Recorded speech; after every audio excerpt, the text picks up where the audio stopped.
AJ, do you remember your first AIM screen name? I went through a couple of them, but the one that stuck the longest was Hot Streak 33. Why? It was a character from the old Static Shock show. Did you ever watch that cartoon? Yes, with Phil Lamar. Yes. That's the main character. Yes. But I don't remember that character. I had that for so long, and then as tech evolved and, AIM was no longer around, I just moved it to my Xbox gamer tag. Now it's my password. But no, do you AJ, remember your original? How many times have I told you?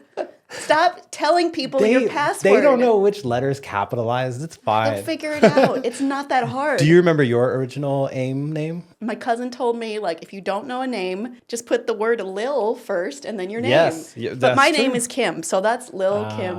And that was never my password, just to put that out there.